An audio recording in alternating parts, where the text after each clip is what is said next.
With your kind permission, sir, I welcome all the participants, our esteemed Vice Chancellors, our Deputy Director Generals, former Deputy Director Generals, former Vice Chancellors, for this Azadi Amrit Mahotsav ICAR lecture series, which is 43rd in number today.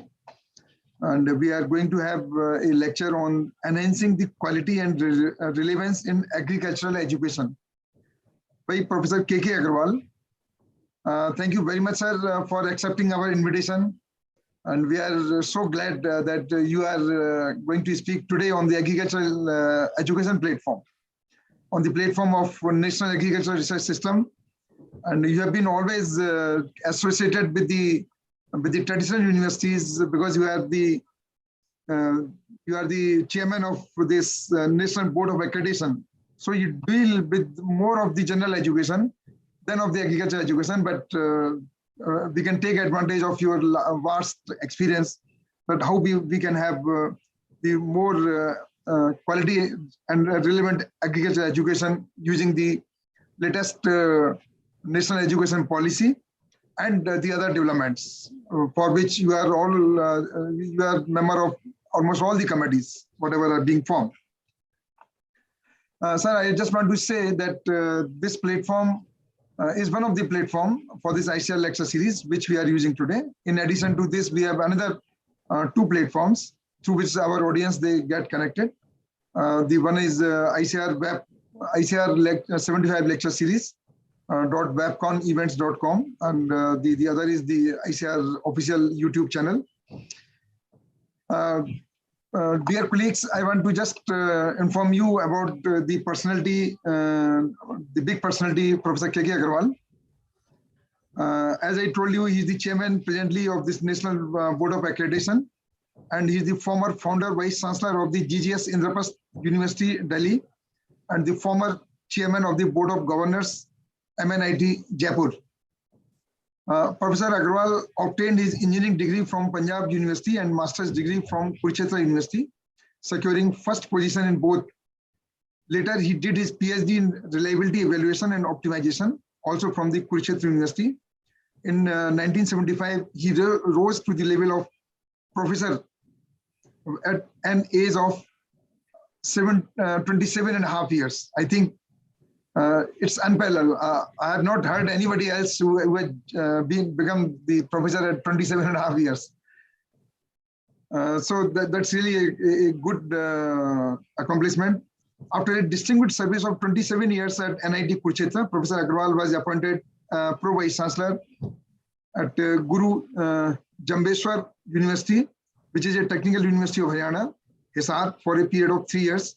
And then during 1998, he was appointed as the founder Vice Chancellor of GGS Indraprasth University, Delhi. He continued on this position up to November 2008. He has been also the president of the Institution of Electronics and Telecommunication Engineers for the period 2002 to 2004. Professor Aggarwal has extensively worked in various fields of electronics and computers engineering. He has published about 400 papers in the reputed journals, and about 50% of them are international journals.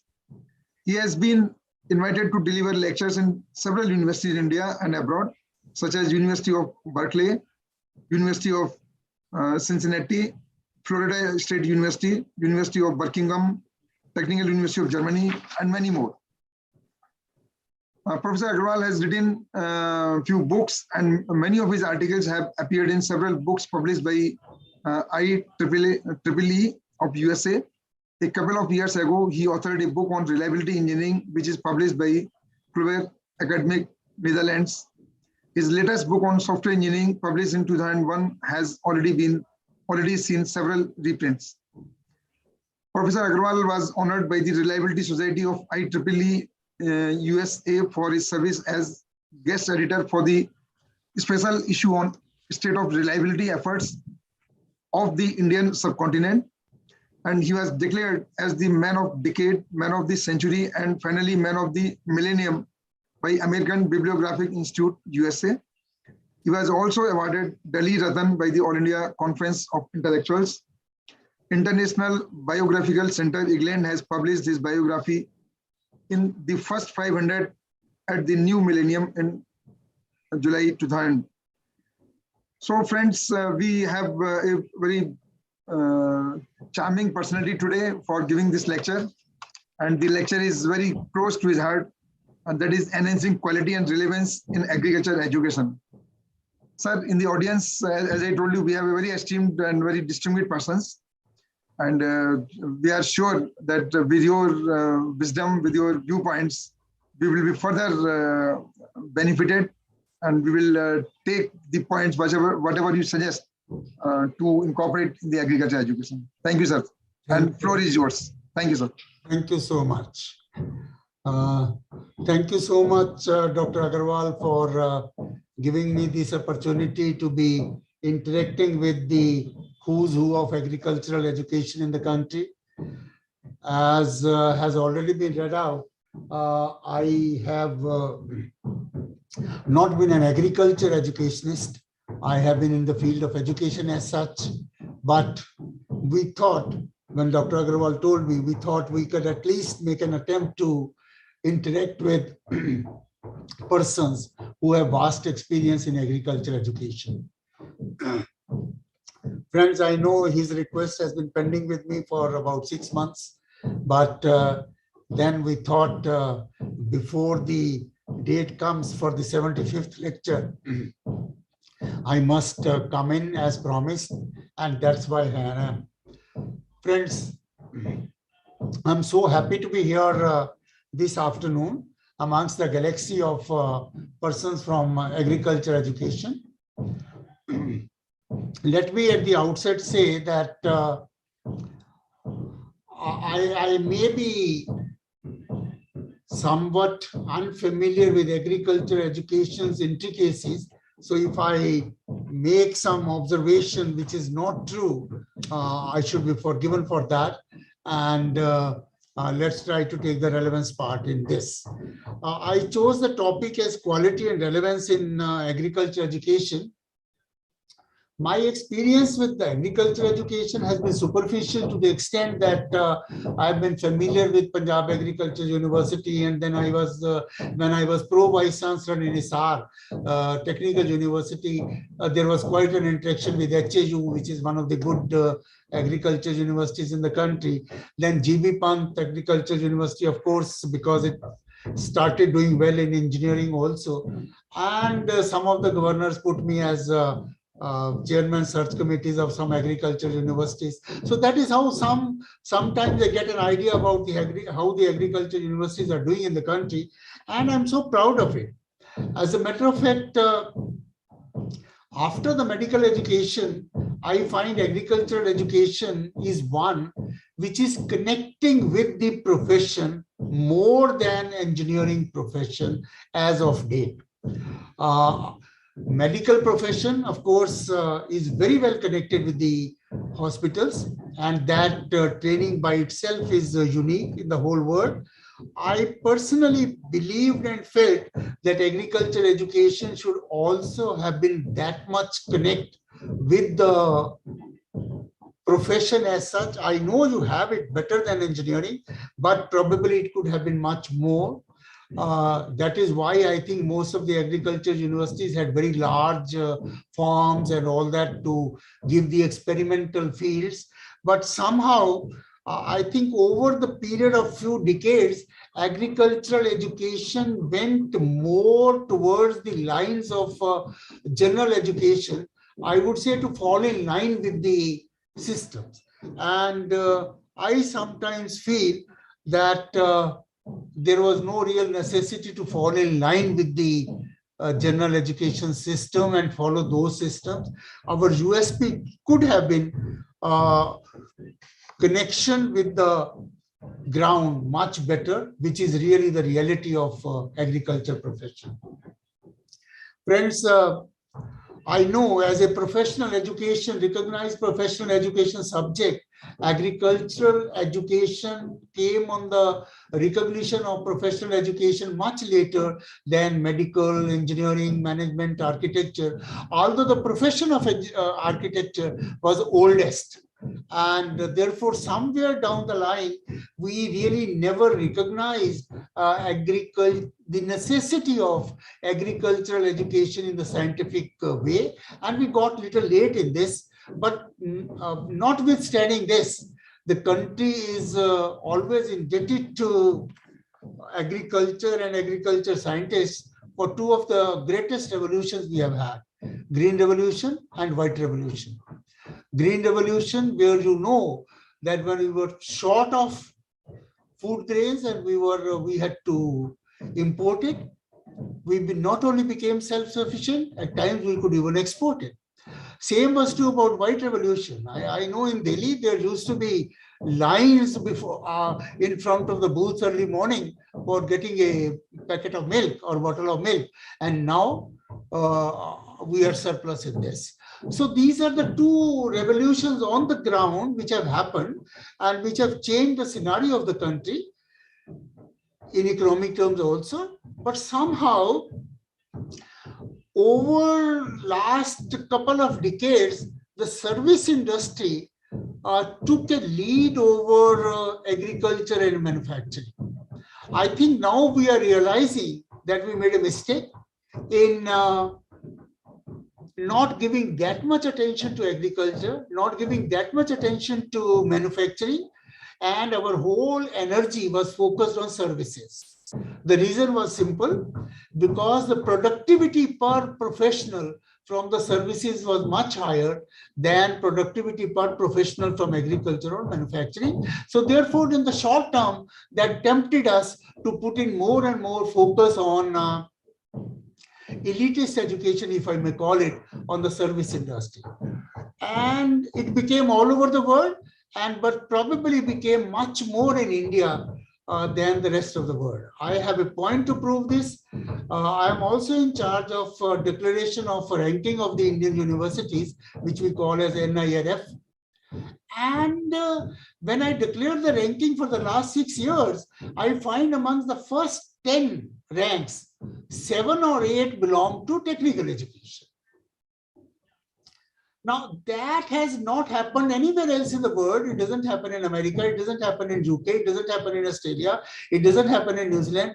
It doesn't happen in France. But in India, we find first 7 or 8 out of the first 10 are all engineering institutions because that was connected with the service sector, and the employment and the placement pay package became our guiding factor.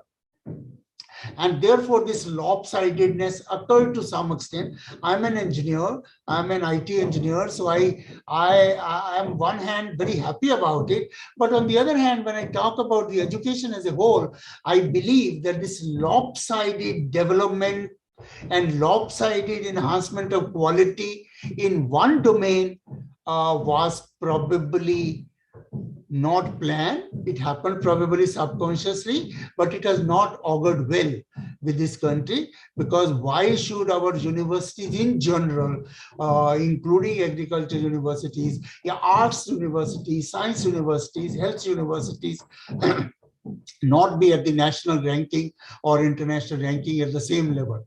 That is a point which I have been thinking for quite some time. And my analysis was only this: because service sector got a boost, therefore technological sector got the boost, and agriculture and manufacturing were behind.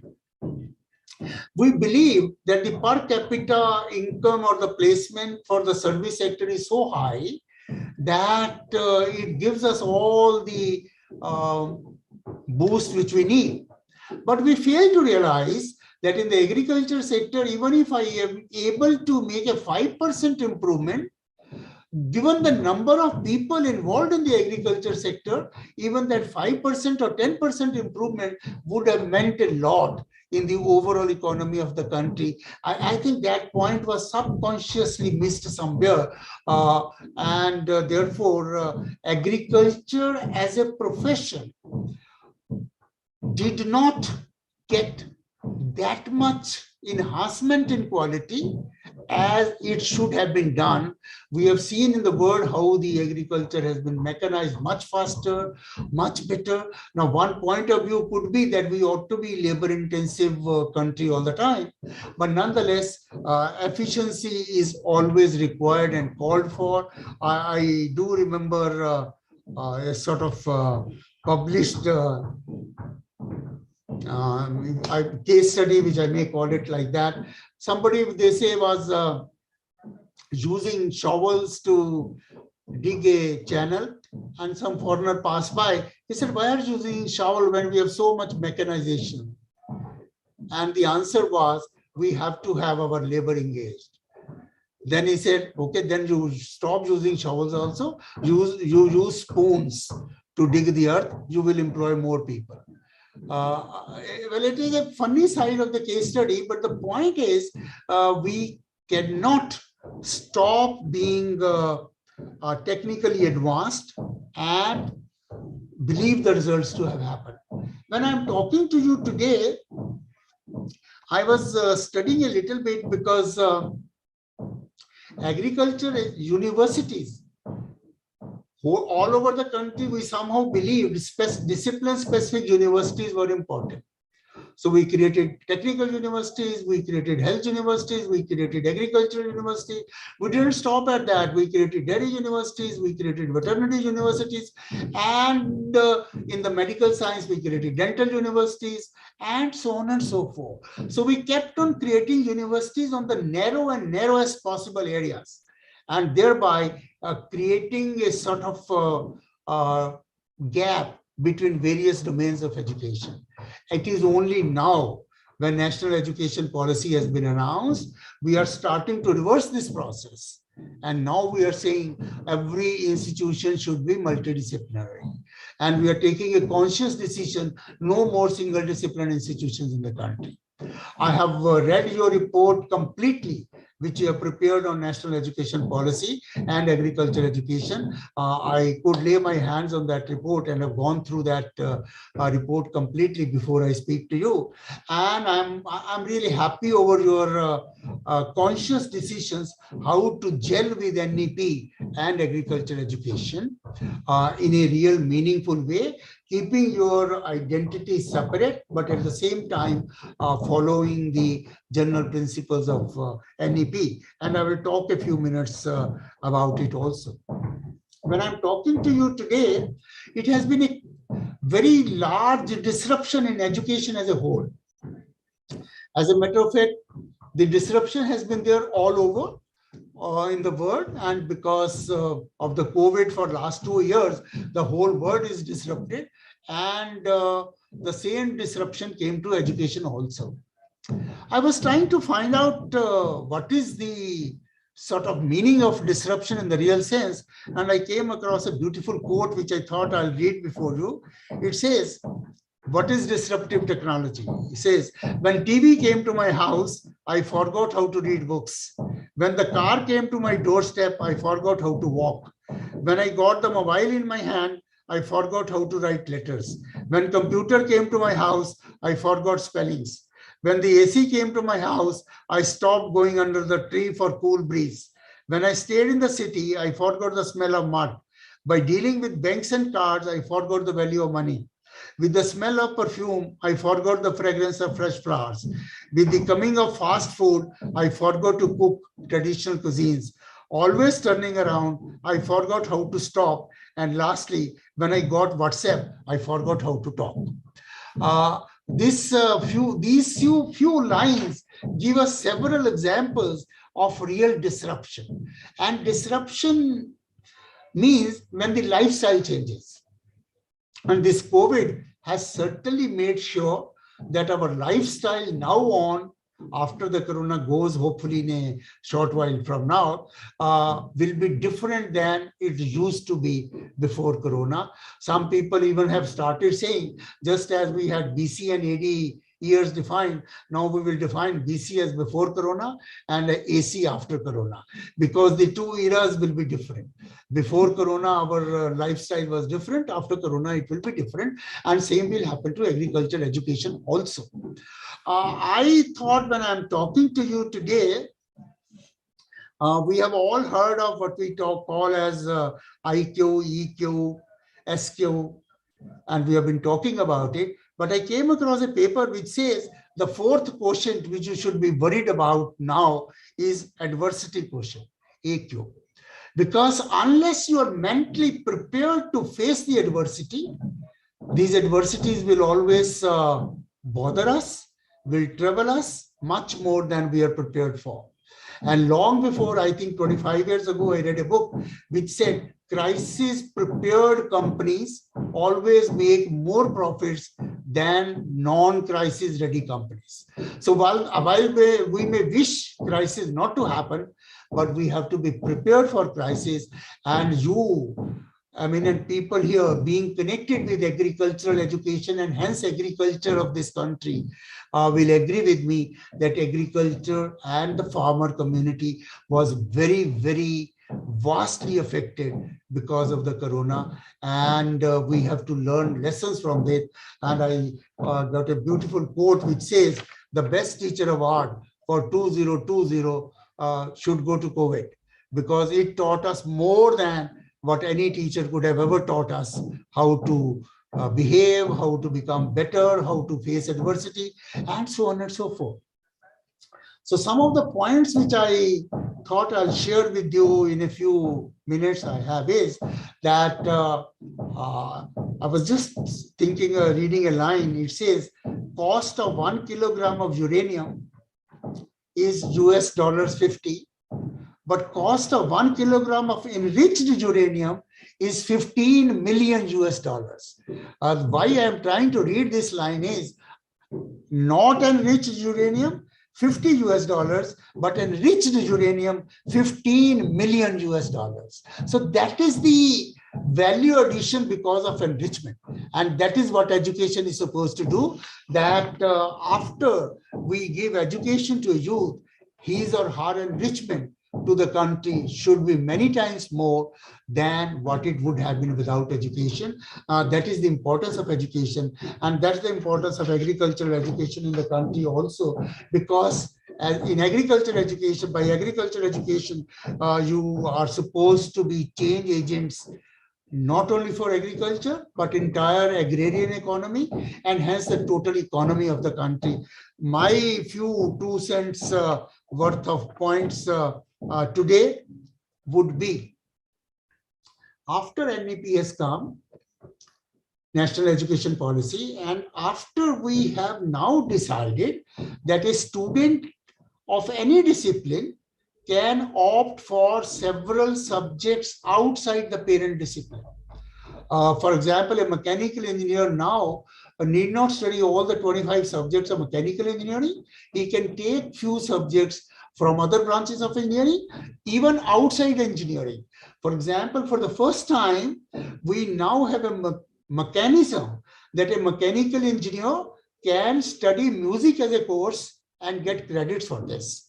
A mechanical engineer can study cricket as a course and get credit for this. Now that I see as a very great change, and under the guidance of senior faculty, these youth will really have a much more meaning to their education, because over the period of years, we had gone more and more specialized. As a matter of fact, I remember there was a PhD thesis submitted on the leaf of a tree.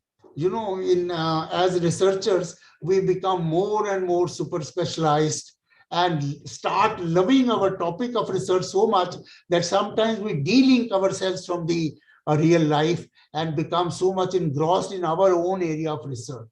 So that PhD thesis was on the leaf of a tree. The girl student of a botany worked on the leaf of a tree for 3-4 years. All the study about the various sizes of leaves, colors of leaves, how many veins run through, and so on and so forth, published several papers, citations, everything.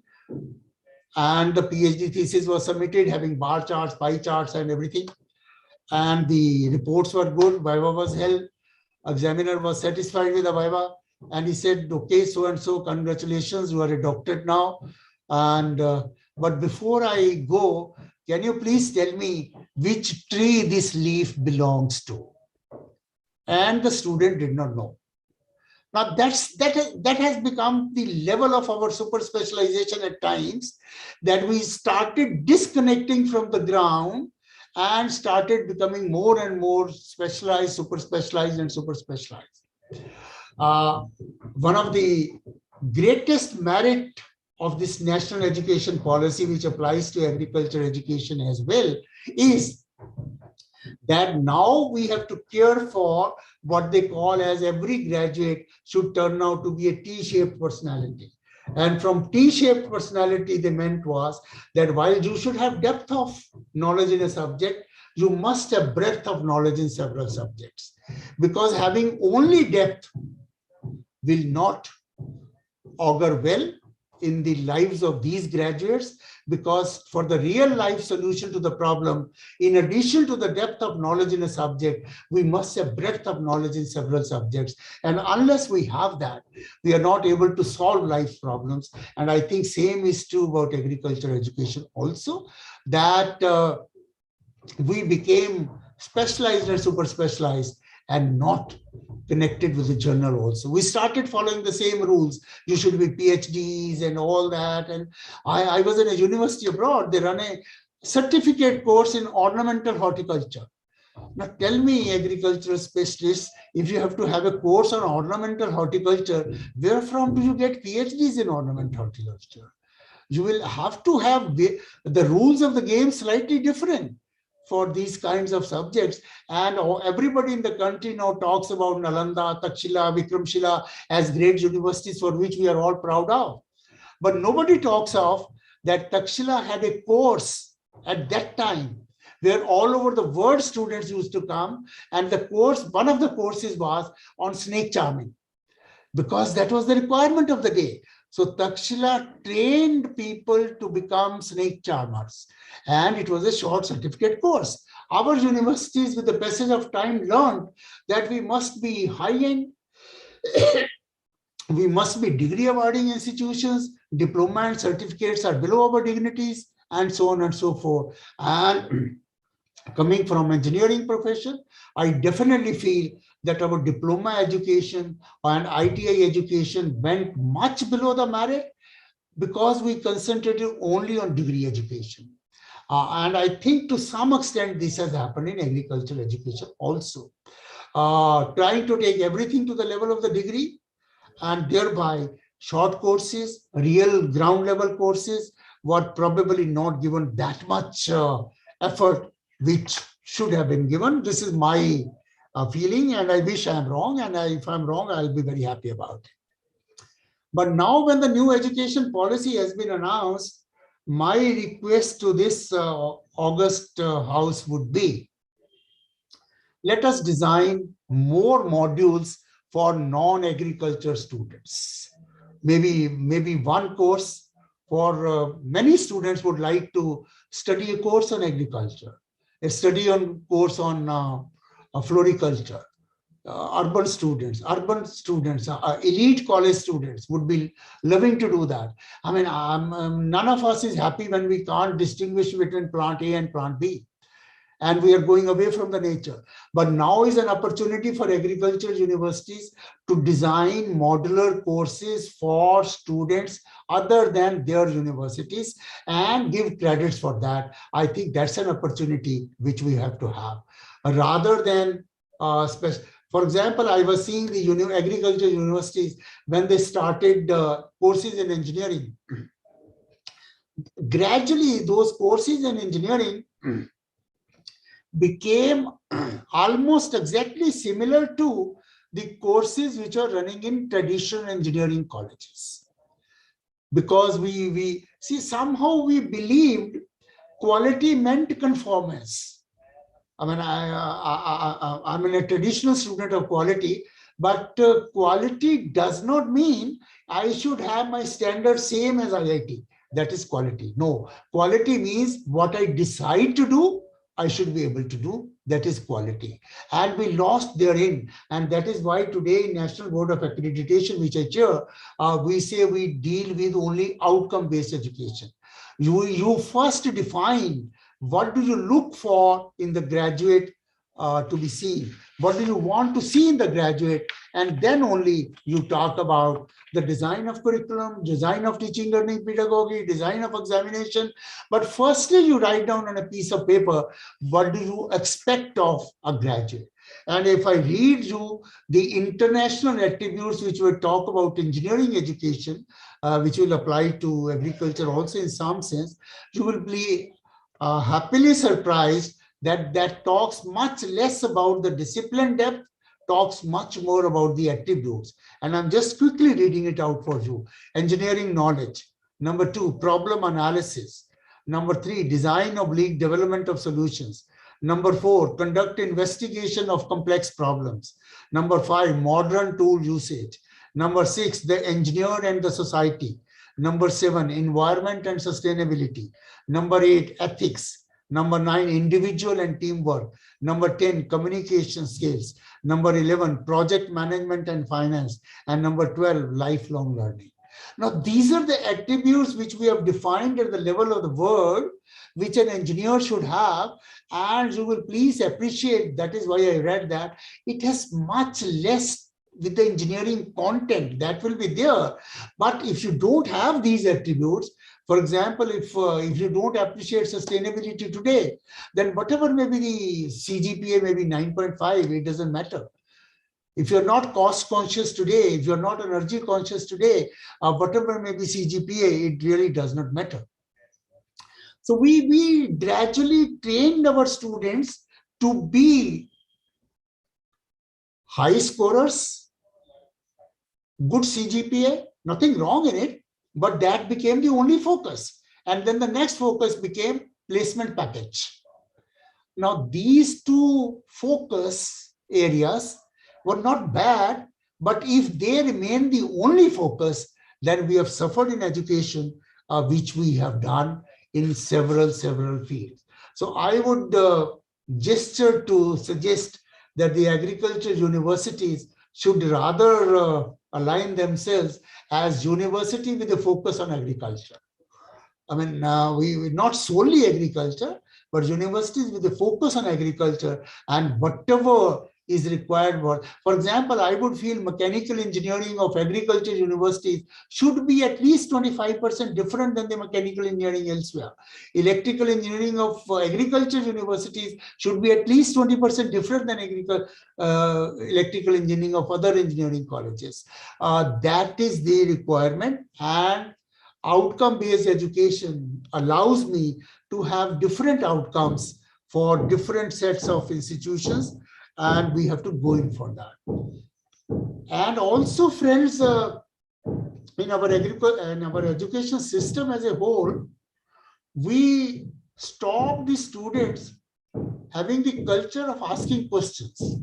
All through we believe asking questions is my job as a teacher, to answer is your job as a student. We came to that kind of pedagogy all over. I remember when a Nobel laureate, Rabi, in 1943 got Nobel Prize in Physics, the media people asked him, Professor Rabi, whom do you give credit for your Nobel Prize? He said, my mother. They said, is your mother physicist? She said, she doesn't know even what science is. Then said, how do you give credit to your mother? He says, when the children used to come back from the school, most of the parents would ask, what did you learn at the school? My mother would always ask me, did you ask a good question from a teacher today? My mother every day would ask me, did you ask a good question from a teacher today? And every evening, therefore, I started preparing what could be a good question which I could ask the teacher tomorrow. And that gave me the habit of inquisitiveness. That gave me the habit of finding questions and then finding answers to those questions. And that's how I could do excellent research in my field. Friends, in the entire education system now, we have stopped students asking questions. A psychologist has written that a child of 4 asks on the average 73 questions per day. It looks to be mind-boggling, but that's a psychological study. 73 questions per day. These questions, many of them will be nonsensical. Why am I not able to walk? Why am I not able to run? Why can't I go near the fire? Why don't you allow me to handle the knife?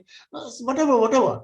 But 73 questions per day. And I can almost bet in entire schooling and college education, we do not allow the student to ask 73 questions in 15 years. So that's a culture which we have to bring in, inquisitiveness of things. How do we go along? And I believe, friends, that is where we have to change our pattern of education. And I believe in agricultural education, because things are more near nature, more near visibility, rather than abstract things, it will be much easier to bring in these things and much more relevant to bring in these things because people are seeing the things.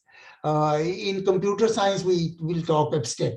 If you do this, artificial intelligence will take you there. Yes, fine. But in agricultural education, we can prove the fruit of the pudding on the ground. And world will believe whatever we do, whatever we learn to do, and project clearly. And we as researchers sometimes start believing that whatever I do is the only right thing to do, and make the world also believe it. There is a phenomena in literature now which is called Zonerism.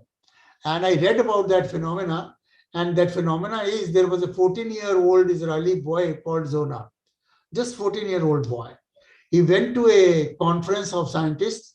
He said, gentlemen, I have come here to request you for something. I have come across a dangerous chemical and I thought you are all together. So I have come here to request you to ban that chemical. Everybody asked, what is that chemical? He said that chemical is dihydrogen monoxide. And why I want you to ban is, number one, it can cause severe burns while it is in gas form. Number two, it can corrode and rust metals. Number three, it can kill countless amount of people annually. Number four, it is commonly found in tumors and acid rain, etc. Number five, it causes excessive urination and bloating if consumed. So the entire audience felt, yes, if the chemical has so many bad things, it should be banned. And then this young boy says, well, dear scientists, dihydrogen monoxide is only H2O, which is water. And I have suggested you to ban water, and you have all agreed to this. Is it possible? All the 5 properties which I read, they are water's properties. It causes severe burns while it is in gas form. Steam does causes severe burn. It kills lots many people every year by way of floods. So all these attributes are of water, but I am able to sell my hypothesis to you that the water should be banned, and you agree with this because you hear only one side of the story. Unfortunately, we researchers start loving our area of research so much that we do not look for better options. We stop our curiosity there and start marketing our ideas only. And that is where the problem starts. We start believing that every problem has one solution, and that is the solution which I know. And that is the solution which I know. Nobody else has a right to know any solution. And that is where we have made mess of many, many situations. I'll just take another short anecdote to prove my point, what I'm saying. You are all from science domain, agriculture or otherwise, but you have all studied science for some years in life.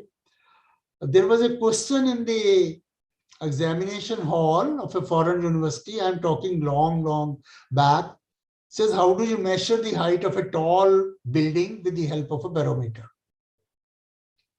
It's a standard question, 10th class question, and every student knows the answer. The question was, how do you measure the height of a tall building with the help of a barometer? And a student wrote, I will tie the barometer to a rope, go to the top of the building, hang the barometer down. When it touches the ground, I will pull it up, measure the length of the rope, and length of the rope is the height of the building. Well, nothing wrong in this answer. And but the professor of physics was furious. He said, I was teaching you physics throughout the year, and this is the answer which you have given me. And the student was, you can call it crazy, you can call it intelligent, you can call it smart, whatever. He says, sir, don't be angry at me. Read your question. You said, how do you measure the height of a tall building with the help of a barometer? I've used the barometer and I've given you the length of the height of the building correctly. So why am I wrong? He says, but you have not used physics. And the student says, sir, is physics more important or solution to a problem more important?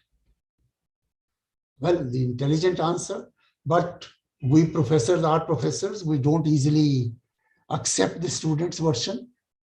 The matter went to the vice chancellor. Vice chancellor, like me, was a little softer kind of person. He felt the student has a point. But for we in administration, to tell the student you are right and your teacher is wrong is also a very difficult proposition. So that's what we do in all such situations, call an external expert.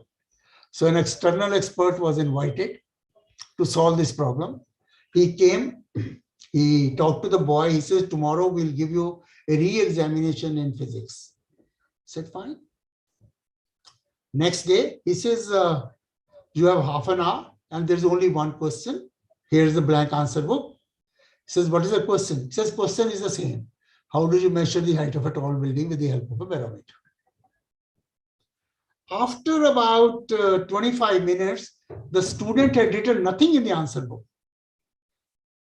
The external examiner felt disturbed. He said, student, why are you not writing? Don't you know the answer to this question? He says, sir, my problem is I have about half a dozen answers running here.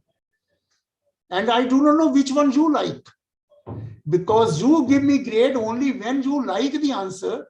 You don't read the correct answer as correct answer. You are conditioned to reading what you think is correct. How do I know that? And therefore, I do not know which answer should I write. I have about half a dozen answers here. By that time, the external examiner felt that this boy is different. He says, okay, forget about the answer sheet. Let's discuss. What are the answers? He says, sir, several answers. I'll take a pencil in hand, start climbing up the stairs of the building, and with a pencil and the barometer, I'll keep on marking 1, 2, 3, 4. When I reach the top of the building, it is 24,768 marks. So 24,768 multiplied by the length of the barometer is the height of the building. I've used barometer and I've used the correct height. It says, no, something else. He says, sir, something else. I'm not being funny, but another answer could be go to the chief engineer of the building and he says, here's a beautiful barometer as a gift for your child and tell me the height of the building, opening your logbook. That's also a way to solve the problem. Why not? He says, but examination is in physics. He says, sir, if you're so much obsessed with physics, I'll go to the top of the building, hang the barometer like a pendulum. Throw the barometer on the ground with the stopwatch in hand and measure the time when it reaches the ground and then apply the physics formula S is equal to ut plus half gt square. That's a physics formula, sir. And that will give me the height of the building. So something else. It says on a sunny day, I'll place the barometer by the side of the building, measure the two shadows, and following the principle of optics, I'll measure calculate the height of the building. Well, the external examiner said, well, boy, I agree to give you a grade in physics. But please tell me, did you not know the answer which your teacher expected? He says, sir, I know. He says, sir, then what is the problem? He says, sir, I wanted just to find out that this teacher has been giving this question for last 10 years and every 60 students are expected to write the same answer. If somebody thinks of a different answer, why can't the teacher evaluate it at least? I wanted to just make sure of this, that a problem can have more than one answer and more than one correct answer also. That is what I wanted to convince. Okay, so the grade was given, and I read, I'm not sure of this part of the story. He says the student was Neil Bohr and the external examiner was Lord Rutherford. And all of you would know modern physics is the birth of ideas of these two great scientists in the world. Why I am trying to narrate this story many times in my life is because I believe if this tolerance to understand the alternative answer would not have been there, modern physics might have been delayed, or which form would have come, I don't know. So the point which I'm trying to make is, and after the national education policy, it's little easier to make education very relevant. Let the students understand that the problems can have more than one solution. And let the students also understand that there could be some problems which may not have a solution. This type of examination system, that every problem has only one solution, one correct solution, and that is the solution which I taught you. And that is the solution which is written in the textbook on page number 224. This has to go off. And the new national education policy does tell us that the education should shift from rote learning to higher order thinking. That should happen to agricultural education also. So on one hand, I believe agriculture universities can have several modules for others disciplined students. I'm sure many of them will like to take one or two modules which takes them closer to the nature. Many universities in the world have done such experiments. There's a very famous experiment in the world called White Sox Experiment. The experiment was that the students were asked to come to the university wearing white socks. And when they came to the university, it was a big campus like your agriculture universities. They were asked to remove the shoes, keep the socks on, and walk through the campus for 1 hour. And then come back, remove the socks, see them under the microscope, and then write, what are the trees in the campus? Seeing the seeds which have stuck to your socks, are you able to recognize the trees which are these? That's a White Sox experiment, is a famous experiment to teach the students taking them closer to the nature. And I think this is much easier than in other forms of education. And friends, finally, I would like to say problems may look like complex. The solutions are not many times complex. It's quite possible that a very complex problem may have quite simple solutions. I was reading Stephen Hawking's. Somebody asked him, sir, the last decade belonged to chemistry. Does this decade belong to biology or life sciences? He says, I don't know, but this decade certainly belongs to complexity, because problems are going to be much more complex than you are used to. And therefore, on the other hand, agriculture universities might work on agroinformatics, agroelectronics, etc., artificial intelligence and agriculture. You are doing this. I'm not saying you're not doing this, but probably much more Internet of Things and agriculture. I was reading the other day, they have designed the drones which are used for pollination of crops. Instead of depending upon the birds to pollination, the drones pick up the pollen from one place and shift it to another place. Now that is where the agriculture science can change. People talk about various alternatives to crop production, to crop rotation, to even totally different products. I read an article, Canada is totally experimenting with, can they have non-animal milk and drive their entire economy on that? Well, that may not be fully suitable for us, but the point is we have all the time to continue with this, and let us not believe that the formal education which we are all used to is the only method which takes our farmers' progress. I'll just quote one last case study before I finish. You all know in Maharashtra, we have the culture of the dabbawalas, which take food from the home to the office. But many of you in the agriculture science may not know that these dabbawalas have successfully passed Six Sigma test of quality. Six Sigma test of quality is very difficult for even very big industries to satisfy. This is a question of how many errors you make per operation.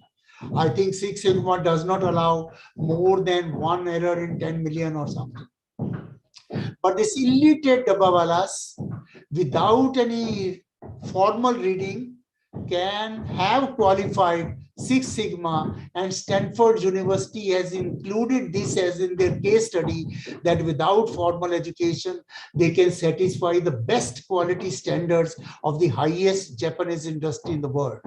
So friends, why I'm trying to sensitize you on this is, you in agriculture field have a great responsibility, and I have always believed if the real culture of this country has to change, agroeconomy has to take on, and without that nothing will happen. Sustainability will have to be a very strong focus in all domains of education, and much more in agriculture education. And I was just reading an article which says 21 sustainability innovations which should change the world, and I was just finding out which belong to agriculture directly. One is that drone application which I just talked about. Then there is an application which says by a Dutch flower exporter, which is planting device that makes growing crops in the desert possible. Then there is a herb gardens which can be developed in the supermarkets.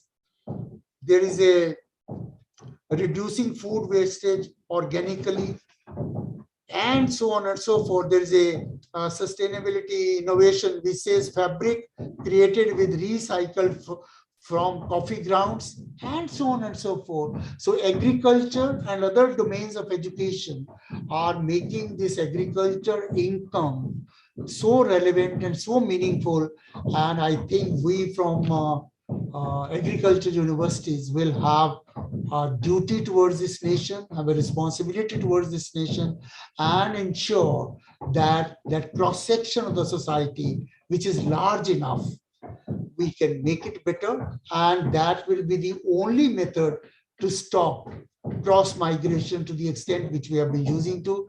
I was seeing another YouTube last week, which says a 2,000 square feet house in a rural site using 3D printing and 5 lakh rupees. Now, if you can give everybody to live in a house of 2,000 square feet in 5 lakh rupees, then I think we would have made a major difference, major shift to the migration. And I had presented a paper about 3 decades ago. If connectivity improves, we can even convert the migration to reverse migration. So some of these concepts which may look to be very small, but can result into great. And why I am talking it today is because national education policy now allows you to do all these experiments officially and formally. Today, you can have your student to spend 6 months in a farm. You can have other students also to do that. So much more flexibility in terms of internship, in terms of combining vocational and professional education, in terms of taking courses other than the discipline, taking courses from other universities, and so on and so forth is allowed. So I'm very happy that you are all thinking on the same lines, which I could read from your document. Keep your identity. National education policy does not say be uniform. National education policy say respect the diversity, respect the differences, and design relevant education. And I believe this is an opportunity where we can do that. With this, I think I'll seek your permission to close my talk, and thanking you once again, especially Dr. K.K.Aggarwal for giving me this opportunity to talk to the best of the brains in agriculture education, and listen to me patiently, knowing fully well that I hardly know anything of agriculture education. Thank you so much. Thank you, sir. a very inspirational talk, and we are thinking that we can go on listening to your talk. We can go on listening to those examples, which we have never heard. Each example was unique, and the way I think the best teacher qualities, I think you have all those qualities. By giving the examples to the students, you can make them understand what they want to learn. Really, sir, so kind of you for giving so many thoughts and giving the real basis behind this NEP, the real crux of the problem, that what we have to really teach to the student. As we say, and I'm of a firm belief that every student is born with some kind of creativity. It is the duty of the teacher to identify what is that creativeness hidden inside the student. We cannot have the same yardstick for all the students. And if we fail to understand the uniqueness or the creativity in the student, then I think we fail to be a teacher. So that's really something which you have delivered to us. And really you have given very good points for all of us. The kind of measures which we have taken through this document which we have read, we are trying to make more and more practical oriented our students, entrepreneurship. And now even we are thinking that how we can take along the students who are just 10th pass, 12th pass in different certificate courses and different diploma courses. And for that, now we are going to make a policy that also now we are deliberating so that every village should have one skilled person, say for artificial insemination, should have one person for nursery raising. So like that, and education has no connect with that. Anybody who has the interest can learn anything. You know, the famous example of the recent times from the Odisha, the person who has just third pass, fourth pass, he got the Padma Shri, and he is a writer in the Odia language. And his poems are being read by the PhD students. They are doing PhD on those. So it has nothing to connect that you have this much qualification, then only you can obtain a certificate or you can obtain this skill. So that's really a very good message which you have given. And some of our colleagues, they are asking some questions. Most 90% of them, they are just complimenting you for your inspirational talk. But some of them, they want to know, can you throw more light on what is this herb garden in supermarkets? Dr. Chaya Atri is asking. Well, I won't know the details. I have the article. If you send me an email or WhatsApp, I'll be able to give you the reference of that. Then, sir, our own ADG, Dr. Mohanty is asking on alternative ideas, originally encouraging creative thinking, etc. So he's complimenting you for this. And he's again saying that it's marvelous talk. And without PPT, I think the best talk you have given. Most of the persons, they take help of the PPT, but this is the way how we can just know the traditional way of teaching, that how best you can communicate your ideas by seeing different things. So really, we are so grateful to you. I will request if Dr. Harvey Singh, can you unmute Dr. Harvey Singh? Arpit? Sure, sir. Yes, Professor Harvey Singh was the former director of Indian Agricultural Research Institute. And so he was also the chairman of the Agricultural Scientist Recruitment Board. And he has also delivered one of the lectures. And he has contributed in many capacities. And he is also the Padma awardee. So, Professor Harvey Singh, you have any point to say? Am I unmuted? Can you, yes, am I yes. audible to you? Yes, sir, please. Oh, thank you. Thank you. Let me first of all congratulate Professor Aggarwal for a wonderful presentation. I think it's a very unique way that we have been able to convey the message very strongly to us. As a matter of fact, we fully agree, India being the second largest agrarian economy in the whole world, and the agrarian economy considering 45% of our population based primarily on agriculture, as a matter of fact. And with that consideration, agriculture being the foundation of further growth of India, if the disruptive change has to take place in India, while, as you all know, during COVID, if anything did well, agriculture did the best, as a matter of fact, if you look at the contributions of agriculture. Now, the new way of doing agriculture, the new human resources are so very important. To build the foundation for new India is absolutely essential. And for that purpose, education, the new education policy that has come, we are NEP 28 that has come, our National Academy of Agriculture Sciences with Professor Aggarwal, our DDG Education, is quite leader in that process. The new agriculture policy, education policy, we have come up from the academy, and many of the points, sir, that you have raised are included in that. You'll be happy to know that. I just wanted to use 2-3 very typical words in the terms which I have been using earlier, a word called STEM, science, technology, engineering, and mathematics. If in between science, technology, engineering, mathematics, A is put there, science, technology, engineering, agriculture, and mathematics, then the STEM turns into STEAM. And STEAM is the engine and power which will drive probably much more better than a single stick or a straightforward method.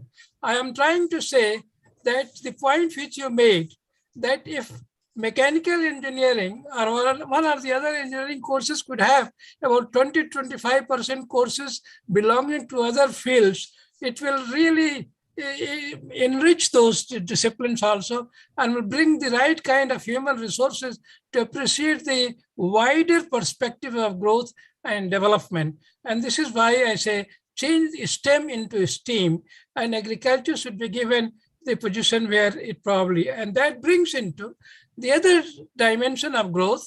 That is the point which you made, that probably it is the high time we should be able to interact multidisciplinary, interdisciplinary, non-formal, formal education. All those are becoming important.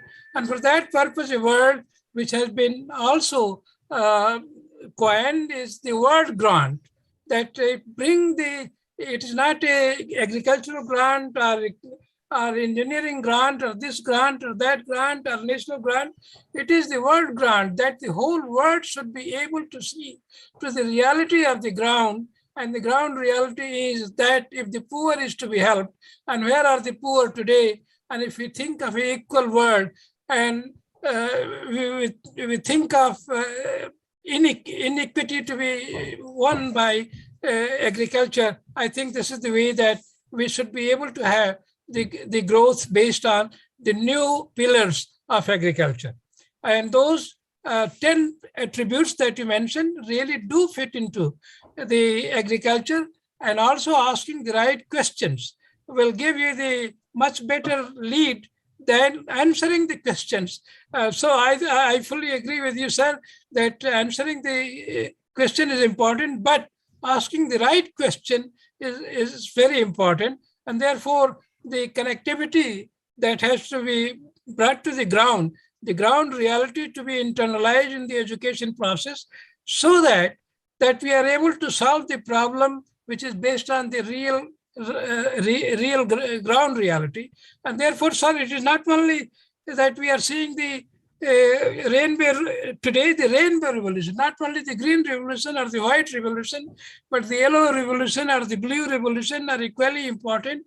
And all these revolutions taken together, we can see with combination of digital, genomic, drones, artificial intelligence, data analytics, to understand the interaction between the various forces of action and reactions, to really liberate our people from the kind of inequity, poverty, and hunger.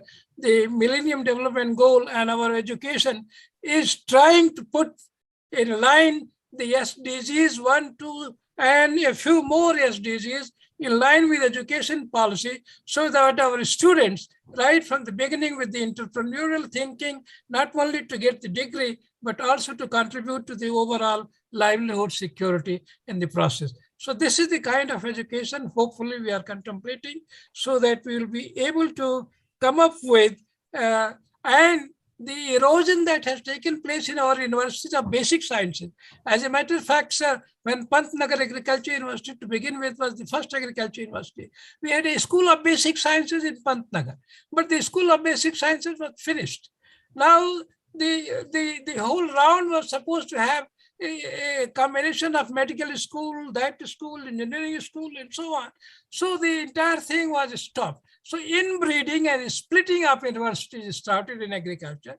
So both the inbreeding as well as splitting have really damaged our agriculture university system. We have to get back to that. And therefore, I feel very strongly that the basic sciences should be brought back very strongly in our system. And therefore, both these formal, informal, entrepreneurial developments should be built in our, so that the private sector, public sector, corporate sector, industry, and the service as well as the non-formal sectors. All these sectors work together, and agriculture provides the ground where everything is possible today. And I think we should go ahead for that. Thank you very much. It was wonderful to listen to you. Hopefully we'll be able to modify our courses further, and probably we'll be able to be in touch with you, probably to take your advice and guidance on the process. Thank you so much, Professor Singh. Coming from you means a lot to the everybody with your experience. I just wanted to make one sentence. Your suggestion of STEM to STEAM, I had already given a report to Vivekananda International Foundation about 3 years ago, where I had suggested this. While implementing STEM in India, it should be converted to STEAM. I sent that copy of the report to Dr. R.C. Aggarwal, who will probably pass it on to you. Wonderful. Wonderful. So we think alike. Thank you, sir. Thank you, sir, Singh Saab. And I'm happy to inform you, sir, the 5th Dean's Committee report for the course curriculum was headed none other than by Professor Harvey Singh, where we introduced 1 year compulsory field training that's known as Student Ready Program, Rural Entrepreneurship Awareness Development Yojana for every student. So out of 4 years, 1 year is totally devoted for the village attachment or the industry attachment or the experiential learning. So many kind of models was proposed under the chairmanship. So thank you, Professor Singh Saab, for this excellent idea, and always you are there to help us, to guide us. So thank you for your inspiration, sir. Namaskar, sir. So we are friends. You will agree that the wonderful lecture by Professor Aggarwal has benefited all of us. And I never knew that he is such a good orator, and he can give such a beautiful examples, anecdotes, and many more things. And the deep inside this NEP, the root, how the different things of multidisciplinarity, how the change from the rote learning to the actual learning, and how the many concepts have come out. I think we are so thankful to you, sir. And I also want to inform Professor Aggarwal to you that using this platform, we had 42 lectures before this lecture, and all the lectures, they were by eminent persons on many topics. They are not connected with the agriculture only. They are connected with motivational, they are connected with policy, they are connected with many other international issues, global issues. So we are providing this platform to our scientists, to our students, to our colleagues, to know more and more the widespread dimensions, to know multidimensional issues, so that we can connect with the agriculture. And this is also a part of the NEP, you can say. So we are making this platform available to our students for a very noble cause, and that is to celebrate our 75 years of independence, Azadi ka Amrit Mahotsav. So I think this is in true sense the celebration of India's independence. So thank you very much, sir, once again. And thanks, Professor Singh. And thanks to all the esteemed audience. I see Professor Gautam, our Deputy Director Generals, Professor Tripathi, Dr. T.R. Sharma, many Vice Chancellors, So thank you all the audience, and thank you Aggarwal sir once again. Thank Namaskar. you so Sabhi ko much. namaskar. Thank you so much. It was my pleasure.